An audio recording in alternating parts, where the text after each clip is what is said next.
राधे राधे, जय श्री कृष्णा। गोगा नवमी की सभी माता बहनों को हार्दिक बधाई हो। गोगा नवमी परिवार में सुख और समृद्धि लाने के लिए मनाई जाती है। गोगा नवमी लोकप्रिय हिंदू त्योहार है। भारत के उत्तर के क्षेत्र में मुख्य रूप से उत्तर प्रदेश, राजस्थान, हिमाचल प्रदेश, हरियाणा और पंजाब में अधिक धूमधाम के साथ मनाया जाता है। हिंदू पंचांग के अनुसार गोगा नवमी प्रत्येक वर्ष भाद्रपद मास के कृष्ण पक्ष की नवमी तिथि को मनाया जाता है।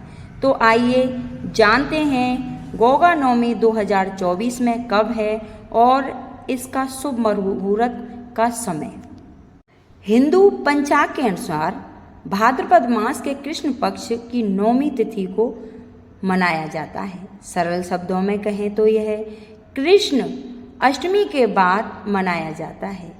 जहार पीर यह तिथि 27 अगस्त को प्रातः 2:20 पर शुरू हो रही है और 28 अगस्त 2024 को प्रातः 1:33 पर समाप्त हो रही है। इसलिए गोगा नवमी 27 अगस्त को मनाई जाएगी। गोगा नवमी के दिन प्रातःकाल जल्दी उठकर नित्य कर्मों से निवृत्त होकर स्नान आदि करके साफ व शुद्ध कपड़े पहनकर गोगा देव जी महाराज की मूर्ति या फिर फोटो की पूजा स्थल को साफ सुथरा करके एक लकड़ी की चौकी पर स्थापित करके पूजा करें। इसके बाद दीवार पर गेरू से पोतकर दूध में कोयला पीसकर चौकोर घर बनाकर उसमें 5 सर्प बनाकर उन सर्पों पर जल, कच्चा दूध, रोली, चावल, बाजरा, आटा, घी, चीनी मिलाकर चढ़ाया जाता है और गुलगुले का भोग लगाया जाता है। इसके बाद चावल और रोटी का प्रसाद के रूप में वितरित किया जाता है। इसके बाद किसी गरीब व्यक्ति या किसी पंडित को दान दक्षिणा दिया जाता है। ऐसी मान्यता है कि गोगा जी महाराज नीले घोड़े की सवारी करते हैं। ऐसा माना जाता है कि गोगा देव सांपों से जीवन की रक्षा करते हैं। गोगा नवमी के दिन जहारवीर गोगा जी की पूजा करने से गोगा जी महाराज सांप से कटने से हमारी रक्षा करते हैं। धार्मिक मान्यता है कि गोगा नवमी के दिन महादेव जी का व्रत रखने और पूजा अर्चना करने से सौभाग्यवती का आशीर्वाद प्राप्त होता है और पति दीर्घायु का आशीर्वाद मिलता है और उन पर आने वाली विपत्तियों से रक्षा होती है। उनकी हर मनोकामना पूरी होती है। ऐसी मान्यता है कि गोगा नवमी के दिन जो महिलाएं गोगा जी की पूजा अर्चना करती हैं तो उनका पुत्र की प्राप्ति होती है। गोगा नवमी के दिन बहनें भाइयों को टीका लगाती हैं, मिठाइयाँ खिलाती हैं और बदले में भाई बहनों को गिफ्ट के रूप में पैसा रुपया देते हैं। मान्यता है कि झारपीर गोगा जी महाराज उत्तर भारत में लोकप्रिय देवता के रूप में पूजे जाते हैं। इनकी पूजा जैसे उत्तर प्रदेश, हिमाचल प्रदेश, राजस्थान, हरियाणा और पंजाब में पूरी भक्ति के साथ की जाती है। राजस्थान में गोगा नवमी पर भव्य मेला का आयोजन किया जाता है और यह उत्सव 3 दिनों तक चलता रहता है। गोगा नवमी का बहुत ही बड़ा महत्व है। निश्चित रूप से संस्कृत में गोगा नवमी का बहुत महत्व है। कई जातीय समूह में गोगा नवमी को श्रद्धांजलि देने के लिए गोगा पंचमी की जाती है। लोगों की धारणा के अनुसार गोगा एक शक्तिशाली राजपूत राजकुमार था जिसके पास सांपों को नियंत्रण करने की अलौकिक शक्तियाँ थीं। आम धारण के अनुसार उनके जीवन की कहानी, उनकी मृत्यु और उनके पारिवारिक जीवन में हमें उदार और विनम्र होने के सबक दिए जाते हैं। कहानी में बताया गया है कि जैसे उनके उपचार शक्तियों ने कई लोगों के जीवन को पुनर्जीवित किया था। उन्हें सांप के काटने से ठीक करने के लिए पूजा की जाती है। तो आइए सुनते हैं गोगा नवमी व्रत कथा। कथा प्रारंभ करने से पहले सभी माता बहनों से अनुरोध है कि कमेंट बॉक्स में जय गोगा महाराज की जरूर लिखें। बोल गोगा जी महाराज की जय।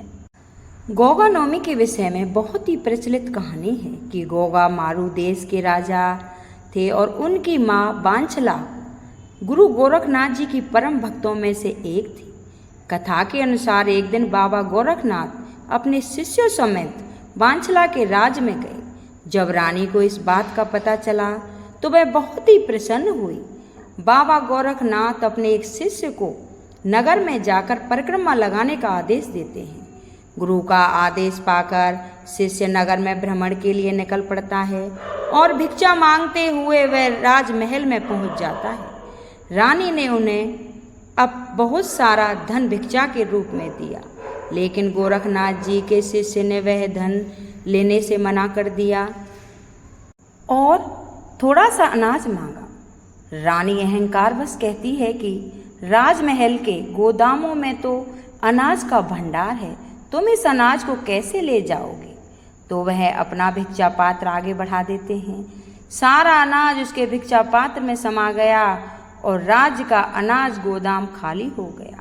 फिर भी योगी का पात्र नहीं भरा। तब रानी गोरखनाथ के शिष्य की शक्ति के सामने नतमस्तक हो गई और उसने क्षमा याचना की गुहार लगाई और कहा कि मेरे कोई संतान नहीं है और मुझे संतान का बहुत बड़ा दुख है।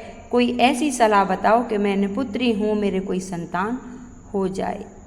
तो गोरखनाथ जी का शिष्य उसे सलाह देता है कि आप गोरखनाथ जी से मिलो, वह वरदान रूप में आपको संतान जरूर देंगे। और रानी सुबह उनसे मिलने की तैयारी करती है। जैसे ही वो गोरखनाथ जी के आश्रम को जाने को तैयार होती है, तभी उसकी बहन कांचला वहाँ पहुंचकर सारी बात जान लेती है और गुरु गोरखनाथ के पास पहले पहुंचकर उससे आशीर्वाद के रूप में 2 फल ग्रहण करती है। उसके बाद रानी जब गुरु गोरखनाथ के पास पहुंचती है तो गोरखनाथ जी तो पहले से ही सारी बातें जानते थे।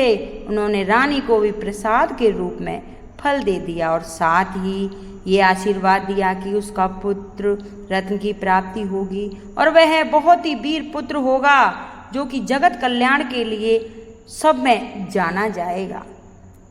बहुत ही शिरोमणि होगा जिसकी गाथाएं लोग सदियों तक गाएंगे।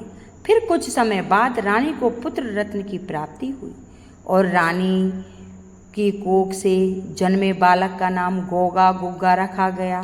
गोगा जी का विवाह बड़े होने पर जब गोगा जी का विवाह बंगाल के राजा मालव की बेटी से होना तय हुआ तो परंतु राजा ने अपनी बेटी की शादी गोगा से करवाने से मना कर दिया।